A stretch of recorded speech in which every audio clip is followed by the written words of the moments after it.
You hear that? Hear what? The bugs? Bro, it's Okinawa. It's always. No, shut up. Listen. That's not an animal. That's coming from under us. Every legend has a beginning. Every curse has a cost. I am your narrator, and this is the Cursed Battalion. Of all the islands scattered across the Pacific where American service members have trained, fought, and died, few carry a weight quite like Okinawa. Beneath its jungle canopies and coral ridgelines lies one of the bloodiest chapters of the Second World War. The Battle of Okinawa, fought across 82 brutal days in the spring of 1945. It was a fight that claimed the lives of over 12,000 American troops, tens of thousands of Japanese soldiers, and by some estimates, over 100,000 Okinawan civilians, many of whom never stood a chance of surviving the crossfire. What most people don't realize is that a great deal of that fighting, suffering, and dying didn't happen out in the open. It happened underground. The island is honeycombed with natural limestone caves the locals call gama, along with hundreds of miles of tunnels dug by the Japanese Imperial Army as fortified defensive networks. Entire units held out in these tunnels for weeks. Okinawan civilians, including terrified schoolgirls pressed into service as battlefield nurses, hid in these same caves as the fighting raged above them. Some of those caves became mass graves. Some of them still haven't been fully mapped. Decades later, American service members still train, patrol, and live on the same ground. Camp Schwab, Camp Hansen, Kadena Air Base, the Jungle Warfare Training Center at Camp Gonsalves. Nearly every major U.S. installation on Okinawa sits somewhere near a piece of that old, buried battlefield. And apparently, it isn't always quiet down there. This is a smoke pit, and these are stories from Marines and soldiers who say they heard something coming from beneath the ground on Okinawa, something that sounded far too much like a person. All right, hold here. We'll let Point catch up. Copy. Man, my NVGs are garbage in this canopy. Welcome to the jungle, Devil Dog. Eat your candy bar and shut up for a minute.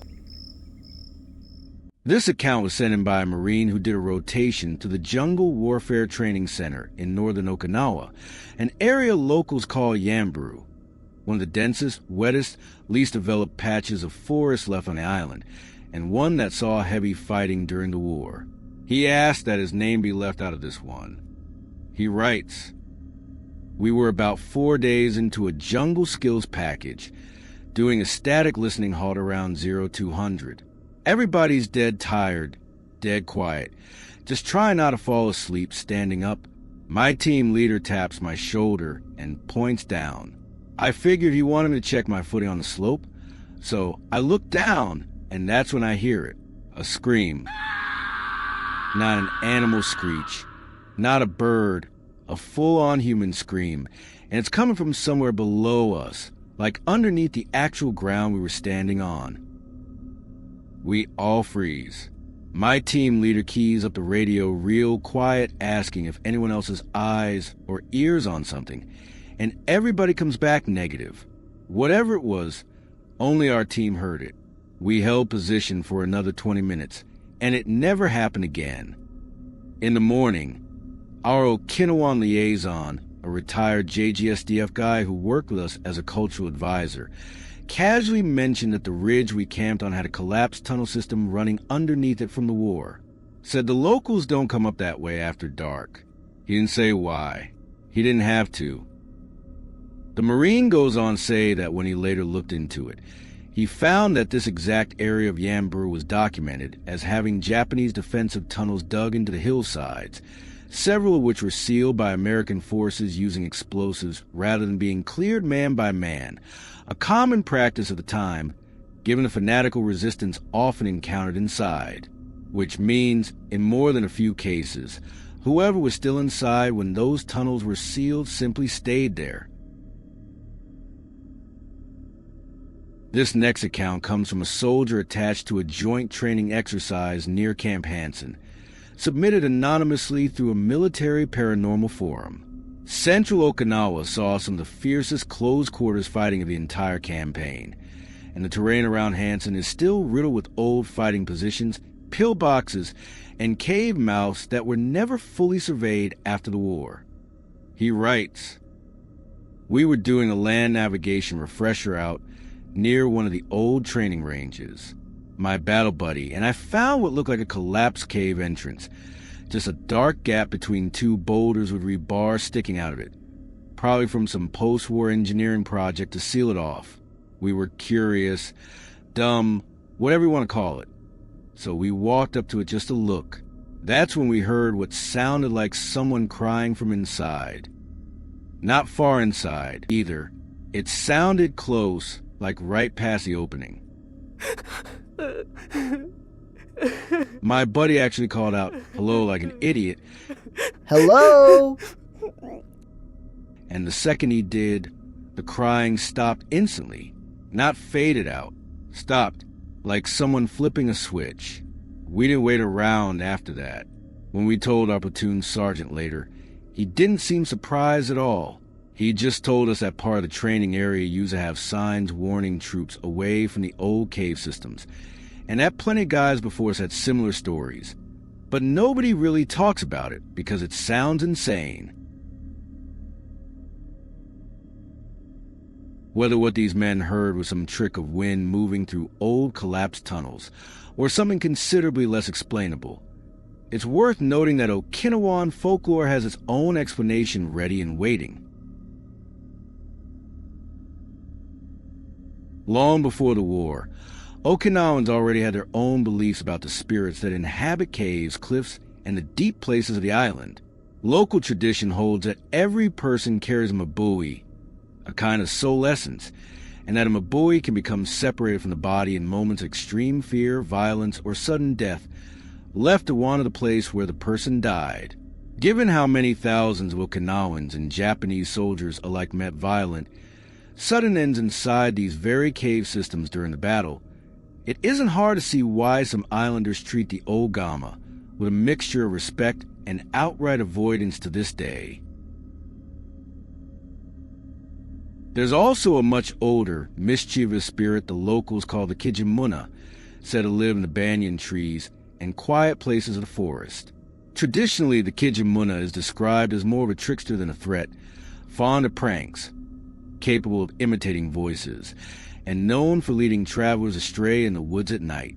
Older residents in the villages near Yamburu have been known to warn visitors, only half joking, not to answer if they hear their name called from the tree-line after dark.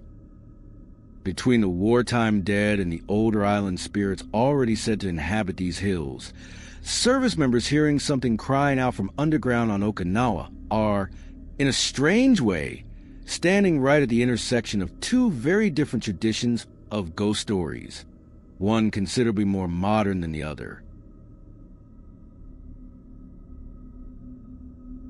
Not every account comes from deep in the jungle.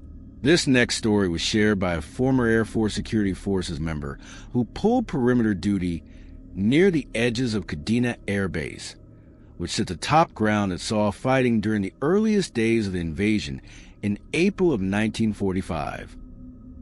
Post 1, this is Post 4, radio check. Post 4, Post 1, Lima Charlie, go ahead. Yeah, negative traffic. Just, hey, you guys got any working parties out near the fence line by the old drainage ditch tonight? Post 4, negative. Nobody's scheduled out there. Why? What's up? Never mind. Probably nothing. He writes, I was doing a perimeter check near a section of fence that ran along an old drainage culvert. Basically a big concrete pipe running under the flight line that had been there since before the base was even American. I heard what I can only describe as someone moaning low and long, coming from inside that pipe. I shined my light down it and saw nothing but standing water.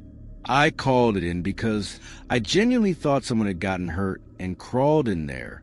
We searched the area for almost an hour. Nothing. No animal, no person, nothing that could have made that sound as far as we could tell. When I mentioned it to one of our Okinawan civilian employees the next day, she got quiet for a second and just said that a lot of the base was built right over ground where people died during the invasion, and that these things happen more than people want to admit. She wasn't scared telling me.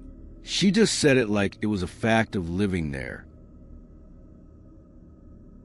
Taken individually, any one of these stories could be written off easily enough. Wind moving through a collapsed tunnel can sound eerily like a human voice. Water dripping through a limestone cave system can produce sounds that mimic crying or moaning under the right conditions.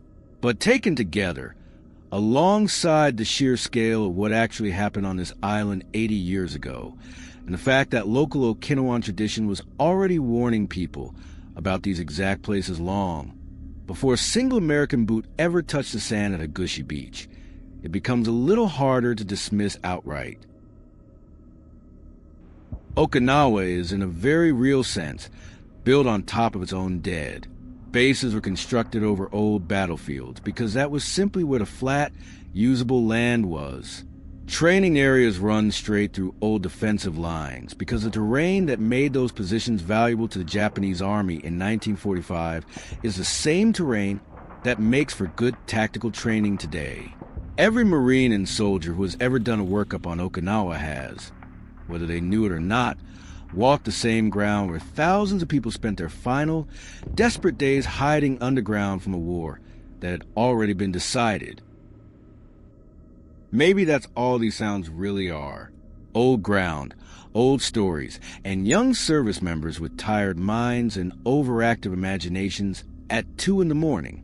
Or maybe, every once in a while, something down in the dark still remembers and still wants someone up above to hear it. If you've served on Okinawa and heard something you can't explain, you know where to find us. Thank you all so much for watching, and as always, thank you to everyone who supports this channel.